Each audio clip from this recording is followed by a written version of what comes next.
Stop interfering. You're just living off us in our house." The words weren't shouted. They were said quietly, very briefly, right after dinner, while I was bending down to line up the shoes by the front door, a habit I'd kept since the days I still lived with my wife. I didn't turn around to look at the person who said it. I just froze for a few seconds, long enough to realize that there are moments when, if you move even one step further, everything will collapse. The words came from my daughter-in-law. There was no obvious malice in them, but they struck something deeper than hurt. The feeling that I had become excess in my own family. That night, I sat for a long time in the small room at the end of the hallway, listening to the dishwasher humming steadily, listening to my son speaking in a low voice in the next room without calling my name even once. I asked myself, when did silence, meant to keep the peace, turn into proof that I no longer had the right to speak? Is there an age when a man's value is no longer measured by how much he has sacrificed, but by whether or not he is still an inconvenience? I used to believe that love meant endurance, that if I stayed quiet enough, softened myself enough, the family would remain stable. But if you are like me, if you have chosen silence so as not to make anyone uncomfortable, if you have told yourself, "I'm old now, if I can endure it, I should," then maybe this story is for you. Maybe it will help you get through a long night, or at least help you realize that the tightness in your throat is not something you carry alone. Before I tell my story, let me ask you this.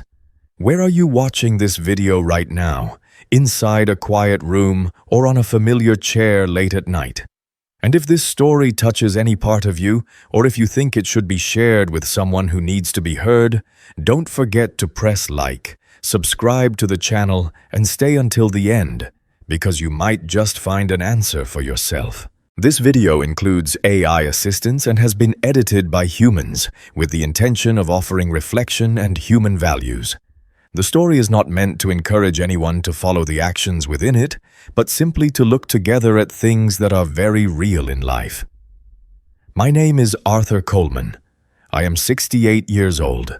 I used to work as a maintenance engineer for the railroad industry in Ohio, 35 years tied to trains that had to run on time and inspections that allowed no mistakes. I was used to things having order, having a reason to exist, and if there was a problem, stopping to fix it properly. But in my family, I realized I had carried the opposite habit. When there was a problem, I chose silence and let things pass. 3 years ago, my wife died from a stroke. The small house we had lived in for 40 years suddenly felt too big, too quiet. In the evenings, I would still set an extra plate on the table, then quietly put it away again. That winter, my son, Daniel, drove back from Cleveland and sat with me all afternoon just to say one sentence. "Come live with us so you won't be so lonely." I didn't think much about it. I sold the house, packed my things, brought a few cardboard boxes, an old toolbox, and a framed photo of my wife carefully placed on the back seat of the car. The first few months in Daniel's house were genuinely warm. Lily's laughter, my 8-year-old granddaughter, rang out every morning as she ran down the stairs. Dinner always included everyone. Melissa, my daughter-in-law, cooked well and often asked if I wanted more salt, if I was cold, if we should turn on another light. I felt useful. I picked Lily up from school every Tuesday and Thursday, sitting in the car, listening to the old radio, watching children pour out through the school gates. Lily liked telling me small things, who sat next to whom, getting a bad grade in math, the teacher changing seats. Those stories made me feel like I was still part of this family. Then, small things began to change. I don't remember exactly when. Maybe it was when the household schedule was taped to the refrigerator and my name was no longer on the list of people picking Lily up. Maybe it was when Melissa started saying, "I'll handle it," instead of, "Can you help me, Dad?" At first, I didn't pay attention. I told myself, "They're busy. If I can help less, that's fine." Until one afternoon, when I put on my jacket to go pick Lily up as usual, and Melissa stood in the kitchen and said very gently, "Arthur, starting this week, let Lily take the bus. I think, if you pick her up, she'll get used to old ways. It's not good for her independence." I stood there for a few seconds, keys still in my hand. I nodded. I didn't ask what old ways meant. I didn't ask why my granddaughter's independence had to begin with not having her grandfather waiting at the school gate. I hung the jacket back up, placed the keys on the table, and went into my room. That night, Lily knocked on my door and poked her head in. "Why didn't you pick me up today?" she asked. I smiled, patted her head, and said Grandpa was tired. She looked at me for a few seconds, as if she wanted to say something else, then turned and left. When the door closed, I sat down on the bed, looked at my hands that had repaired hundreds of mechanical parts, and realized they were trembling slightly. I started noticing other changes. Decisions in the house were made without anyone asking me. I was no longer asked to fix a loose shelf, no longer asked about utility bills. I was still there, still eating dinner with everyone, but my sense of presence grew thinner, like a chair still placed in the corner of a room but no longer used. There were times I wanted to speak. I wanted to ask Daniel if he was okay, if he could see that I was drifting inside this very house. But every time I opened my mouth, I remembered my son's tired face after work, remembered Melissa's eyes as she juggled everything. I chose silence. I thought I was doing the right thing, until that night. After dinner, when everyone stood up, I bent down to straighten the shoes. And those words fell, light but heavy like cold metal. "Stop interfering. You're just living off us in our house." That night, I didn't sleep. I sat on the old wooden chair, listening to the wind through the window cracks, listening to the house breathing evenly as if nothing had happened. I wondered how long it had been since I was no longer considered someone with a voice. I wondered whether my silence was being understood as agreement. Near morning, when I thought everyone was asleep, I heard Daniel's voice in the living room. Not loud, not harsh, just a passing sentence, enough to make me stand still in the dark and understand that my silence, all this time, had been interpreted in a completely different way. After that night, I began to notice something small but very clear. I no longer did familiar things the way I used to. I started asking for permission. Permission before opening a window for fear of letting cold air into the living room.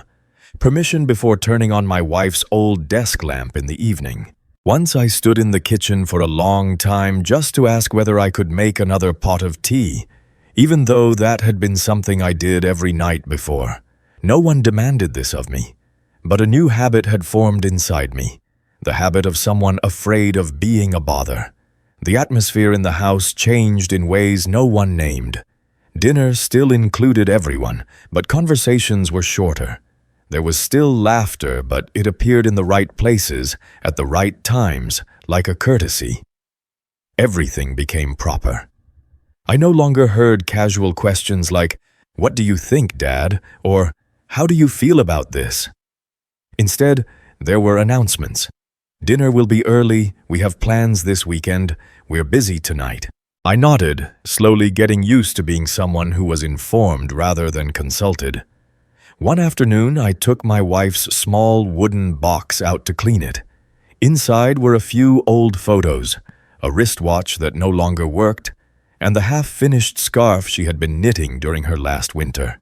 I placed the box on the coffee table in the living room, planning to sit there for a while where the sunlight was warm. Melissa walked by, stopped for a second, then said, "Arthur, don't leave these things in the living room. It looks a bit cluttered." She spoke calmly, as if reminding someone to put away a coat. I looked at the box, then looked around the room. Everything was neat, clean, without a single extra detail. I nodded, carried the box into my room, and placed it on the shelf. When the door closed, I realized this was the first time my wife's memories had been treated as something out of place. That night, I lay in bed staring at the ceiling, remembering the years when I had been the owner of my old house. Back then, the house was where I belonged. I came and went without thinking. I fixed this, hung that, placed my wife's things wherever she liked. When Daniel was small, he used to follow me around asking questions, and I answered even when I wasn't sure. I used to be someone whose presence didn't require permission. Thinking about that, I felt a very clear emptiness in my chest. Not painful, but cold. I began asking myself, is my silence preserving me or erasing me? I stayed quiet, thinking I was protecting this family from unnecessary conflict. But the quieter I became, the smaller I felt, like an object neatly tucked into a corner. I didn't blame Melissa. I didn't blame Daniel.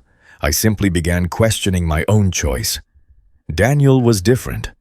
My son avoided any conversation that might go beyond polite exchanges. If I asked, "Are you doing okay lately?"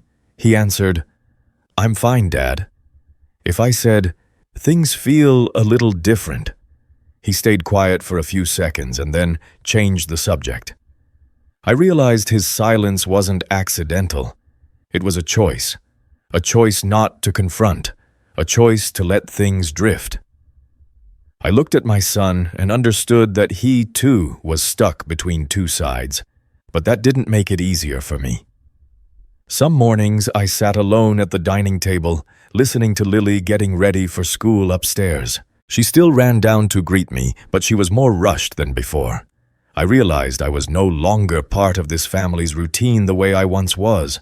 I began writing small things down in my old notebook, the one I used back when I worked, its pages yellowed, the cover worn. I didn't write to complain. I wrote to remember. To remember when I stayed silent, when I nodded, how many steps back I took. Each line was a small marker. No one else saw it, but I saw it clearly. One morning, after Daniel and Melissa had left for work, I went to the dining table to get the mail. The utility bills were stacked neatly, as usual, but I noticed something strange. The name on the account had been changed. It was no longer Arthur Coleman and Daniel Coleman. Only Daniel's name remained. I stood there, the paper in my hand, feeling as if I had just discovered a door that had been locked from the inside without anyone telling me. I didn't know when the change had happened. I only knew it was there, quietly, like so many other things in that house. I folded the paper carefully and placed it in the drawer, as if it were just another bill that didn't need attention yet. I didn't say anything. I didn't ask Daniel. But from that moment on, I began paying closer attention to other things, not with suspicion, but with a clearer awareness. I realized I was no longer named in everyday decisions. A plumber was scheduled without anyone telling me. The Wi-Fi password was changed, and I had to ask Lily to find out. Another time, when the insurance company called to confirm information, I picked up the phone, but Melissa gently reached out her hand and said she would handle it more quickly. I stood beside her, hearing my voice replaced by someone else's, without a single explanation. No one seemed to intend harm, but my absence in those moments was no longer random. One weekend afternoon, Daniel handed me a stack of papers and said it was just for convenience. Documents related to household arrangements, payment authorizations, things like that. He spoke quickly, not looking directly at me. I held the papers in my hands, the familiar feel of fresh print, the faint smell of ink. I flipped through a few pages, small text, lots of terms, many blank lines waiting for signatures. Daniel pointed to one spot and told me to sign there. At that moment, an old memory surfaced. Daniel, at 16, sitting across from me at the kitchen table, holding his temporary driver's license. I had told him in a steady voice, "You don't sign anything unless you've read and understood it. No one has the right to rush you just to get it done." I remembered clearly how it felt to say that, the feeling of a father believing he was giving his son a principle to live by. I looked back at the papers in front of me. I read slowly. The more I read, the less my name appeared. Not completely gone, but enough to understand that my role had been reduced to something mostly symbolic. I looked up at Daniel. He avoided my eyes. Melissa stood in the kitchen doorway, holding a dishcloth, saying nothing. I didn't sign. I folded the papers, placed them on the table, and said I needed more time. I gave no reason. I didn't argue. I said one short sentence, then stood up and went into my room. That was the first time I did that. Not as resistance, not as rebellion, just as a pause. After that day, the atmosphere in the house shifted more clearly. No one was angry, but the distance took shape. Conversations happened when I wasn't there. The living room door was closed more often. Daniel became more polite, but also more distant. I felt a very real space growing, like an invisible thread being pulled a little tighter. Some evenings I sat in my room, listening to people talk outside without catching the words. I didn't try to listen. I simply realized that I was no longer the center of this family picture. And that didn't come from one big argument, but from a series of small choices I hadn't intervened in. Lily was the only one who didn't change how she looked at me. One night, she knocked on my door and came in with a book in her hands. She sat next to me, not reading right away, but asked, "Grandpa, are you sad?" The question came naturally, without dramatic concern, but it made me freeze. I didn't know how to answer. I said I was okay. She looked at me for a few seconds, then rested her head against my arm, as if the answer mattered less than being there. After Lily left, I sat alone for a long time. I thought about how children always see what adults try to hide. They don't understand the reasons, but they feel the atmosphere. I suddenly realized that my silence wasn't affecting only me. It was teaching a child how to accept being pushed to the margins. I opened my old notebook and wrote a few more lines. Not to blame anyone, but to acknowledge a truth that was becoming clearer. The problem was never money or paperwork. I wasn't afraid of losing payment authority or the right to sign. What weighed on me most was the feeling that I was slowly losing the right to exist as someone with a voice. I used to think that as long as I didn't cause trouble, I would be allowed to stay. But now I understood that staying without being seen is also a way of leaving. Only your body remains. That realization didn't come as a shock. It arrived slowly and firmly, like the last piece of a puzzle clicking into place. And once it was there, I knew I could never return to being the man I used to be. Some families don't need to argue to grow distant. Everything still runs on time.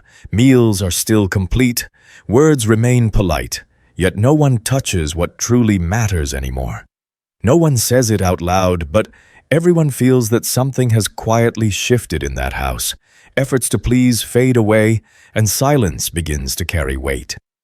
When a man stops trying to keep everything okay, what happens? Does the empty space get filled? Or does it simply expose the truth everyone has been avoiding? I didn't know the answer then. I only knew that after everything that had happened, I couldn't keep living at the old rhythm anymore. Not out of anger and not to prove anything. My body simply adjusted, as if it were tired of waiting for permission. I began making very small changes. In the morning, I woke up earlier, made my own coffee, and took it out to the back porch to drink.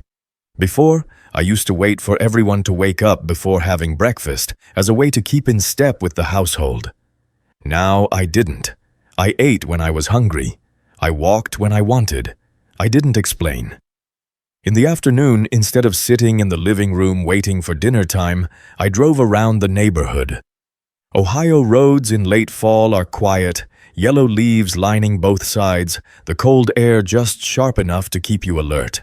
I realized I had grown so used to waiting for someone to call out, "Dad, dinner's ready," that I had forgotten what it felt like to decide my own time. Then came the evenings. The first day I didn't wait for dinner, I simply said I wasn't hungry.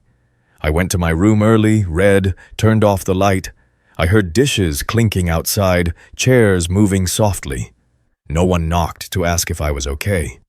For a brief moment, that hurt. But right after came a sense of relief, as if I had finally set down a bag I'd been carrying too long. In the days that followed, my absence from dinner became normal. The table was still full, but one familiar seat was missing. I didn't know what they said about me when I wasn't there. I didn't want to know. I only noticed that the atmosphere at meals I passed by was different, quieter, neater, and more distant. One evening, I walked past the dining room to get some water. Melissa sat at the head of the table, Daniel beside her. They stopped talking when they saw me. I nodded, poured my water, and walked away. The moment was brief, but enough for me to understand that my presence had become something to manage, not something natural. Strangely, I didn't feel as much pain as I expected. I felt lighter. But that lightness came with a clear sense of loneliness. I spent more time alone, and in those quiet stretches, I heard my own thoughts more clearly. I realized that for many years, I had existed through roles: husband, father, grandfather. When those roles narrowed, I was forced to face a question. If I stopped trying to please anyone, who am I? Another evening, after I finished a simple meal in my room, there was a knock at the door. Melissa stood there. She didn't come in, just leaned against the doorframe. The hallway light cast shadows on her face, making her expression harder than usual. "Arthur," she said, not loudly, but not softly either. "How long are you planning to do this?" The question wasn't curious, it was evaluative. I looked at her for a few seconds. I realized this was the first time she had asked me something without trying to keep the peace. Not a complaint, but not concern either. Just a question meant to define a boundary. I didn't answer right away. I didn't know how to answer correctly. I only knew that in that moment, I no longer wanted to explain myself. I said that I was just living in a way that felt right for me at this point. It sounded vague, but it was the truest thing I could say. Melissa nodded and didn't say anything else. She turned and walked away. The door closed softly. I stood there for a long time, my hand still on the doorknob, feeling as though I had just crossed a threshold I could not return from. That night, I sat by the window, watching the streetlights cast their glow onto the bare branches of the trees. I thought about the question the narrator had raised, even though I never heard it spoken aloud. What happens when a man stops trying to please everyone? Maybe the first thing that happens is discomfort, for those who are used to him always giving in. Maybe the next thing is emptiness. I didn't know where this story was going. I only knew that, for the first time in a long while, I was no longer automatically adjusting myself to fit someone else's rhythm of life. And in that quiet, I could feel it clearly. This change wasn't going to stop here. I said no on a very ordinary morning. Melissa was standing at the kitchen counter, her phone pressed to her ear, her voice low but firm. She was arranging the weekend schedule. Who would take Lily to her extra classes? Who would pick her up? Who would stop by the grocery store? I was a few steps away, folding the dishcloth I had used the night before to cover my wife's old picture frame, the one I had taken out to the living room and then quietly brought back. When Melissa turned toward me, her eyes paused for a beat as if she had just remembered that I was still there. "Arthur," she said, "can you stay home and watch Lily on Saturday afternoon? Daniel and I have something to do." Before, I would have nodded right away, not because I was free, but because I had always believed my presence needed to be useful. But this time I heard myself answer, very slowly, very clearly. "No. Saturday afternoon, I have my own plans." There was no explanation, no softening smile. Just a sentence left standing there, like an object set down after years of being held. Melissa didn't raise her voice. She didn't look surprised either. Her reaction was cold, concise, and so precise that it caught me off guard. She nodded and turned her attention back to her phone screen. "Okay," she said. I'll figure it out. Nothing more. No asking what my plans were. No sign of irritation. But that absence of emotion made the air in the kitchen feel rigid. I realized that, to Melissa, my saying no wasn't a shock. It was an inconvenience. Daniel was sitting at the table, a coffee mug in his hand. He didn't look up. He didn't say anything. The way he stayed silent in that moment didn't feel like avoidance. It felt like a decision already made, to stay still and let everything unfold on its own. I looked at my son then and understood something very clearly. Daniel's silence was no longer just a habit. It was a position. I wasn't angry. I wasn't sharply disappointed either. I simply took note of it, the way one notices a change in seasons, not blaming the weather, but unable to pretend you don't feel the cold.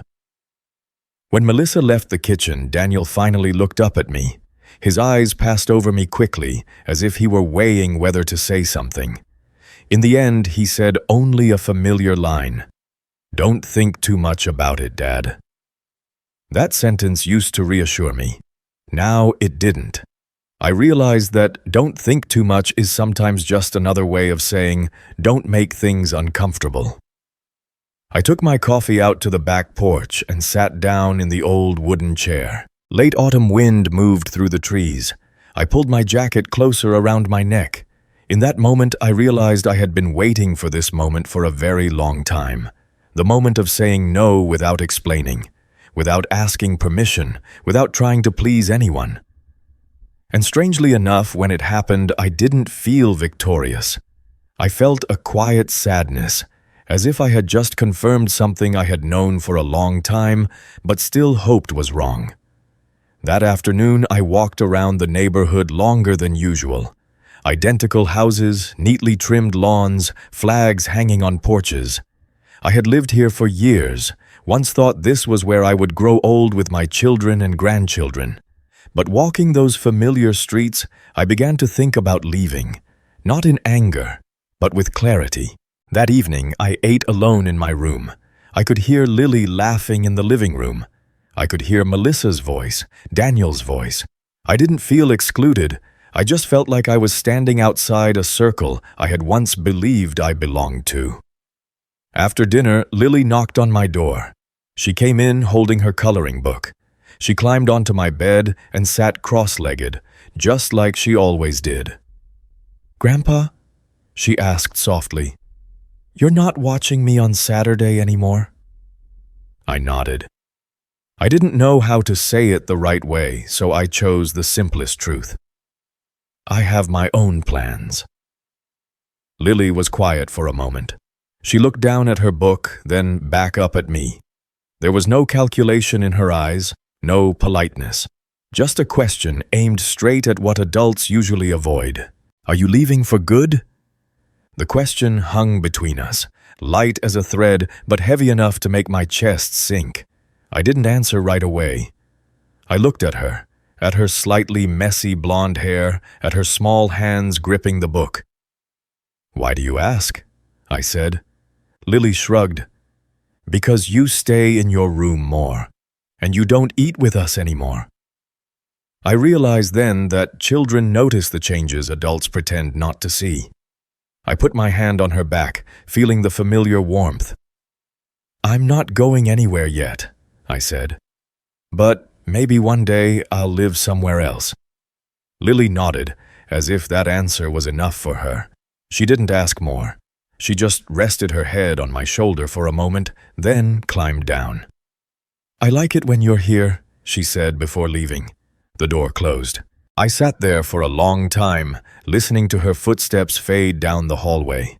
In that quiet, I understood that the decision to leave was no longer just a passing thought. It was taking shape, slowly, but clearly. I didn't resent Daniel. I didn't resent Melissa either. Everyone was living the way they believed was right. But for the first time, I allowed myself to ask not how much I should endure, but how I wanted to live the rest of my life. And when I turned off the light and lay down, Lily's question stayed with me, Not loud, not demanding, but enough to let me know that sooner or later I would have to answer it. Not just for her, but for myself. I didn't tell anyone that I was preparing to leave. Not because I wanted to surprise them, but because I realized that some decisions, if spoken too early, immediately turn into debates. I didn't have the energy for that anymore. I began instead with very small things, just enough for me to know I was serious. I took the old suitcase down from the attic. It had sat in the corner for years, covered in a thin layer of dust. I wiped it slowly, as if each pass of my hand confirmed that I was stepping into another phase of life. I wasn't rushing. I had nowhere I needed to be right away. This preparation didn't feel like running away. It felt more like organizing papers before changing offices. Careful, quiet, intentional. I started with clothes. I chose only what I actually wore. Sweaters worn thin at the cuffs, a few old shirts that still smelled faintly of familiar detergent. I left behind the outfits Melissa had bought for me to look more put together. I didn't resent them. They just weren't mine. I realized how used I had become to keeping unnecessary things just to avoid upsetting someone. Each evening, I packed a little. Not much. I arranged things neatly in the suitcase, then closed it again. Some nights I opened it, stared inside for a long time, then took something out and put it back where it had been. Not out of attachment, but because I wanted to be sure I was choosing, not being pushed. In those quiet moments, I looked back at myself. I saw clearly the difference between running away and choosing. Running away comes with fear, with a racing heart and the urge to disappear. What I was doing didn't feel like that. I wasn't afraid. I was stopping at the right moment, before I faded any further. Melissa spoke less. She didn't ask what I was doing, but I knew she noticed. Meals passed more quickly. She no longer reminded me of schedules or asked for help with small tasks. Her silence wasn't hostile. It felt like a door slowly closing, soft enough not to make noise. Daniel avoided me more noticeably. He came home late, left early. When we crossed paths in the hallway, he nodded, his smile thin. I didn't blame my son. I understood that for him, facing my departure meant admitting that something had been wrong for a while, and he wasn't ready for that. I didn't explain myself to them. Not because I had nothing to say, but because I didn't want to turn this decision into a defense. I didn't need them to understand right away. I just needed to understand myself. One afternoon, as I was reorganizing a drawer, Lily peeked into my room. She looked at me, then at the open suitcase, and didn't ask anything. She disappeared for a moment, then came back holding a piece of paper folded into 4. She placed it very gently on top of the clothes in the suitcase, as if afraid of disturbing something. "I drew this for you," she said. I unfolded the paper. It was a simple drawing, a house, a tree, and 2 figures standing side by side. One tall, one short. The taller one wore a hat. The smaller one had long hair. In the corner, written in uneven letters, were the words, "For Grandpa." I didn't say anything.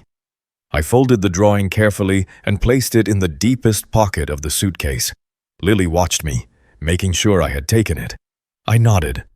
"I'll keep it," I said. She smiled and ran off, her footsteps fading down the hallway. In that moment, I understood something very clearly.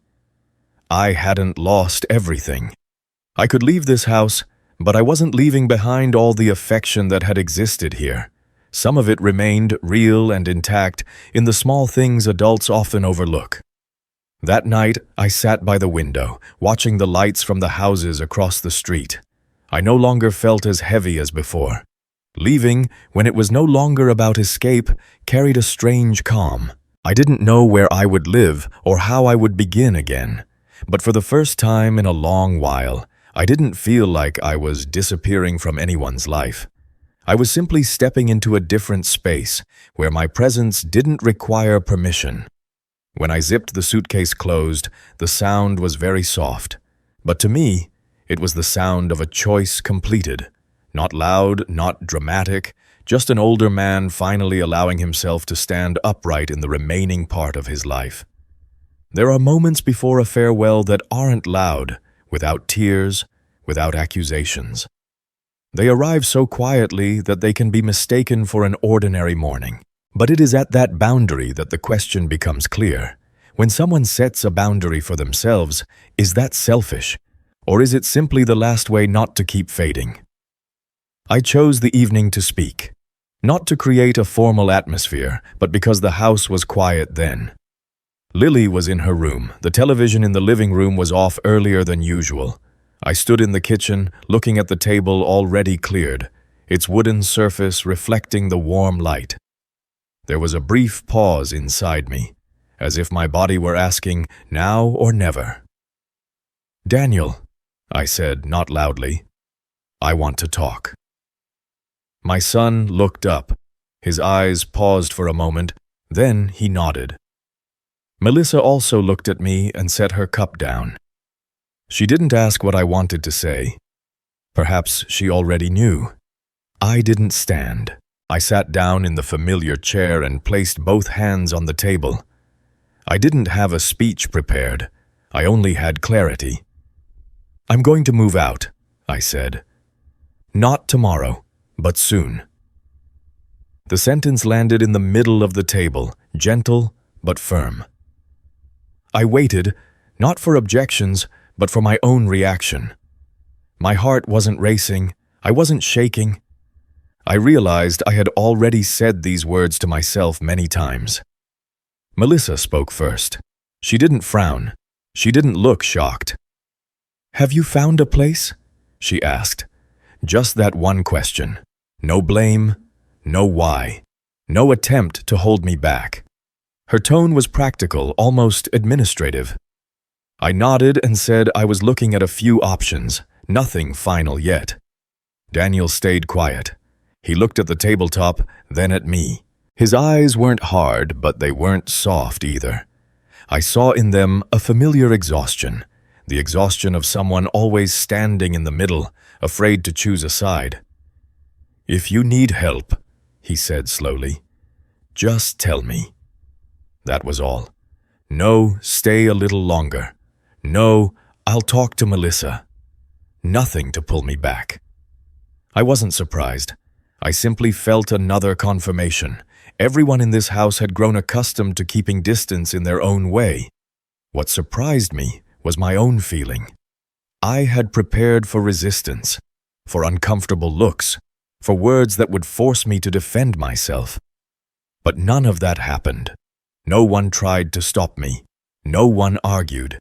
And the absence of all that made the room heavier than any noise could have. Melissa stood up first. She gathered a few things from the table and said she had to get up early the next day. Before leaving, she turned back and looked at me very briefly. "I hope you find a place that suits you," she said. Not a blessing. Not a dismissal. Just a properly spoken sentence. I nodded and thanked her. She went upstairs. Daniel stayed a little longer. He turned a spoon in his hand, then set it down. He looked at me as if he wanted to say something, but didn't. He stood up, patted my shoulder, a familiar, very son-like gesture, and followed Melissa. I sat alone in the kitchen. The wall clock ticked softly. I realized this was the heaviest silence I had ever felt. Not because something remained unsaid, but because everything had been said without needing more words. I didn't feel pushed out. I didn't feel light with relief either. I felt empty, but it was a clean emptiness without resentment, like a room just cleared of furniture, ready for another purpose.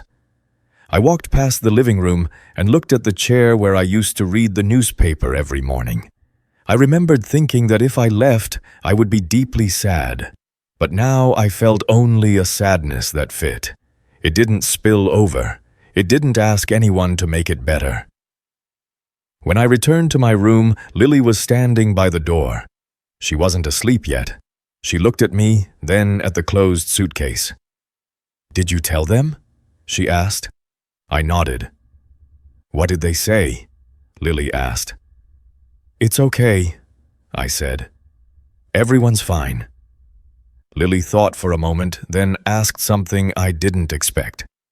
"What is a boundary, Grandpa?" I smiled very gently. I took a moment to think, then answered in words I believed a child could understand.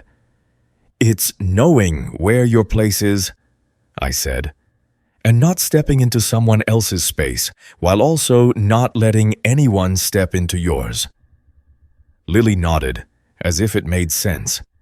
She hugged me quickly, then ran back to her room. I stood there, still feeling the warmth on my back.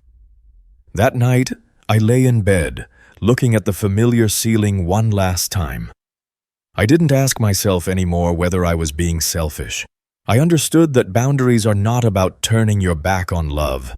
They are the only way to love without losing yourself. And in that heavy silence, I knew one thing. This goodbye wouldn't be loud, but it would change everything. The place I moved into was smaller than I had imagined. 1 bedroom, 1 bathroom, a kitchenette just big enough to make coffee and reheat dinner. The window looked out onto a parking lot. No trees, no children running past. On the first night, I stood in the empty room, my suitcase at the foot of the bed, and realized something strange. The quiet here didn't scare me. I opened the window just a little. Cold air rushed in, carrying the damp smell of asphalt and the distant sound of cars on the highway. I hung my jacket on a hook and placed Lily's drawing on the small table beside the bed. Nothing else was needed. The room was enough, and in that sense of enough, I didn't feel like I was missing anything important. The first morning I woke up, no one called my name. No footsteps in the hallway. No clink of a spoon against a cup. I made coffee and sat down on a simple wooden chair, watching the morning light spread across the floor. I waited to see how my body would react. Would I feel sad? Empty? Yes, but not much, and not enough to knock me down. I began to reset my rhythm, walking every morning, eating when I was hungry, sleeping when I was tired, things that seemed small, but that I had let slip from my hands for too long. Sometimes I stood in front of the mirror, looking at my older face, the deeper lines at the corners of my eyes, and I didn't see someone weaker. I saw someone who had stopped bracing.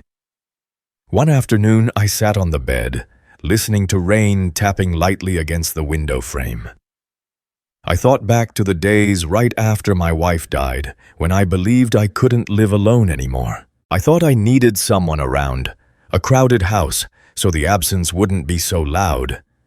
But now I realized something different. Loneliness doesn't come from being alone. It comes from being in the wrong place. My phone buzzed once. Daniel was calling. I looked at the screen for a few seconds before answering. "Are you okay, Dad?" he asked. "I'm okay," I said. And it was true. He gave me a few updates from the house. Lily had started a new art class. Melissa had changed her work schedule. There was no apology, no justification, just information, delivered the way people talk about the weather. I listened. I didn't expect anything else. "When you're free," Daniel said, "let me know." I nodded, even though he couldn't see it. "Okay." The call ended neatly. I set the phone down without feeling let down. I realized my expectations had changed. I no longer waited for someone to notice how much I had sacrificed.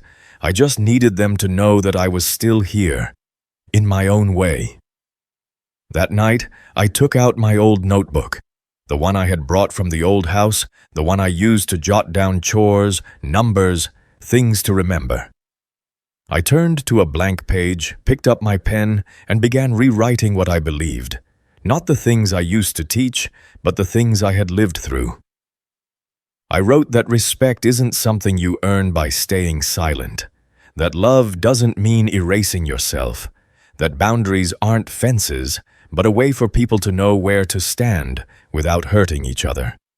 I wrote slowly. Each sentence was short, I paused often, not because I didn't know what to write, but because I wanted to be sure every word was mine, not borrowed from anyone else. Before going to sleep, I turned on the small lamp beside the bed and looked around the room again. It was still small, but its quiet wasn't threatening. I lay down, pulled the blanket up, and for the first time in a long while, I slept without listening for anything. The next morning, my phone buzzed while I was making coffee. A voice message from Lily. I didn't open it right away. I stood there for a few seconds, mug in hand, my heart beating lightly. Then I pressed play. "Grandpa." Her voice came through, small but clear. "Today I drew another tree.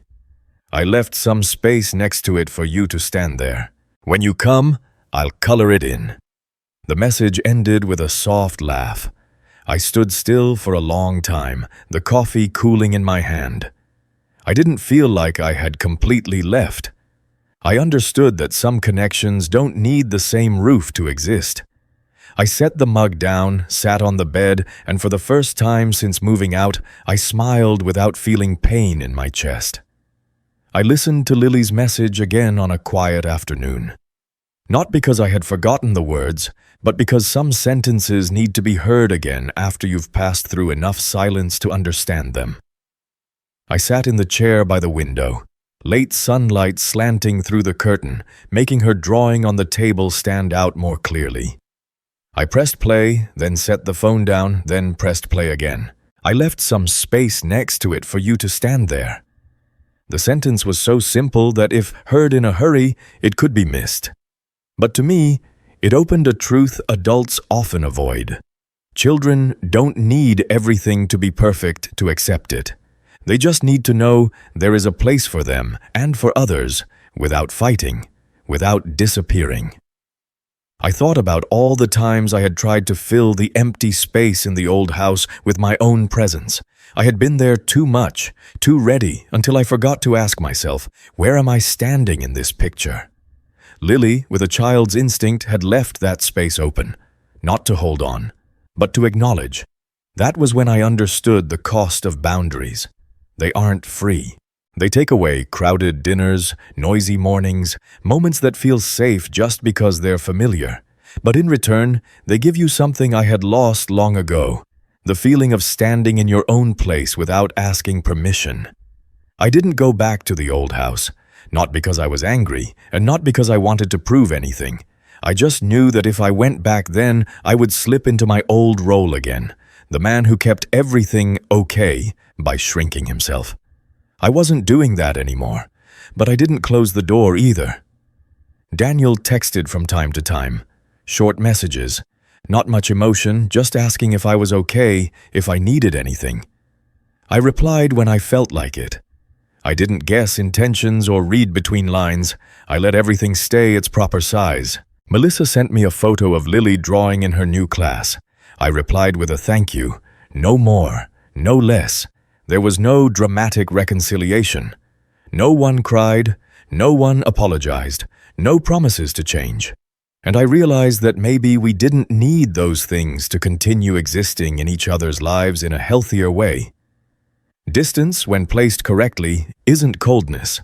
It's space for each person to breathe without suffocating the other. I no longer needed to be present every day to prove I mattered. And I didn't need them to say my name in every decision to feel respected. One morning, I walked around my new neighborhood and found a small park with a few wooden benches. I sat down and watched people pass by, some old, some young, some alone. I didn't compare. I didn't ask myself where I was supposed to be. I just sat there long enough to feel that life was still moving, and I was still in it, in my own way. I began writing more regularly, not to tell my story to anyone, but to keep it from being distorted over time. I wrote about the things no one says but everyone knows, that love doesn't protect everything, that family isn't always a place you belong if you can't be yourself there, that boundaries don't make affection disappear, they just change its shape. Some evenings I missed Lily so sharply it hurt.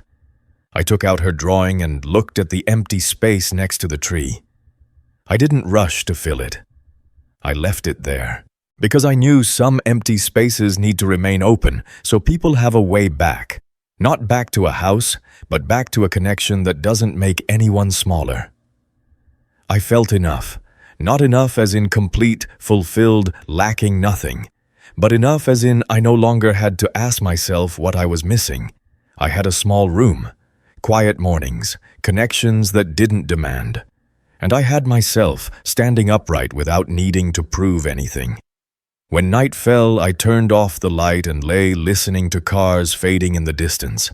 I thought about the years gone by, about the wife I had lived with, about the son I had raised, about the granddaughter learning to draw the world in her own way. I didn't gather it all into a conclusion. I just let each thing rest, each in its proper place. And in that quiet, I knew I was ready for the final part of the story, not to close it, but to step into another way of living, where boundaries no longer need to be explained, only naturally respected. I am no longer silent to be loved. Saying that isn't a powerful declaration for me. It's a very late admission. I once believed that love had to be held together with endurance, that if I was soft enough, stepped back enough, didn't bother anyone, I would still have a place in the lives of the people I loved. I lived that way for many years, not just with my family, but with myself. Now, looking back, I don't blame Daniel. I don't blame Melissa either. Everyone enters life with their own pressures, desires, and limits. They didn't intend to make me disappear. I shrank myself long before anyone asked me to. My mistake wasn't giving too much. It was never saying what I needed.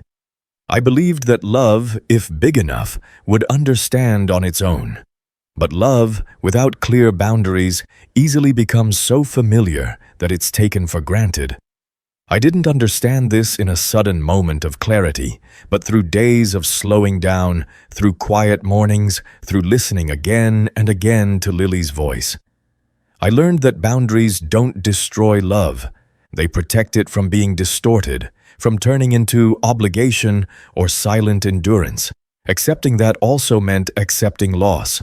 I lost crowded dinners. I lost the feeling of always being needed. I lost a familiar role I once clung to for safety. But I don't see that as failure. I see it as the cost of living truthfully in the remaining part of my life. I'm not looking for a verdict of right or wrong. I don't think anyone in this story was completely right or completely wrong. We were just people who loved in the ways we knew how and learned to adjust when the cost of silence became too high. And from there, I moved forward. Not loudly, not angrily, but with one clear choice. I no longer disappear to keep the peace. I am no longer silent to be loved.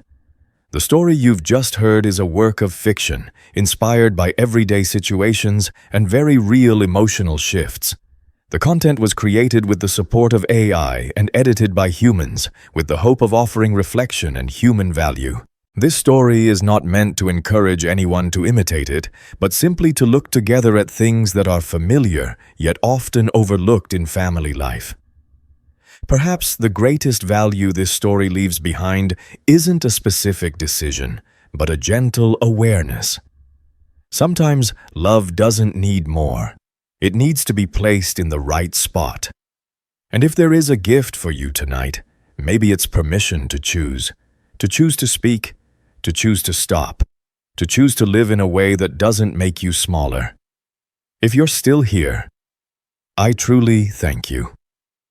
Right now, where are you watching this story from? A quiet room, or a familiar chair at the end of the day? If you'd like, leave a comment sharing how you felt, or simply tell us which city or state you're in. Every message is a sign that this story reached someone, somewhere. If these moments meant something to you, don't forget to like, subscribe, and turn on notifications so you don't miss future stories. Every interaction you give is real support, helping these slow, thoughtful stories reach people who need a moment of quiet to listen. Wishing you a peaceful night. And I hope that when you turn off this video, you carry with you a sense of being respected, starting with yourself.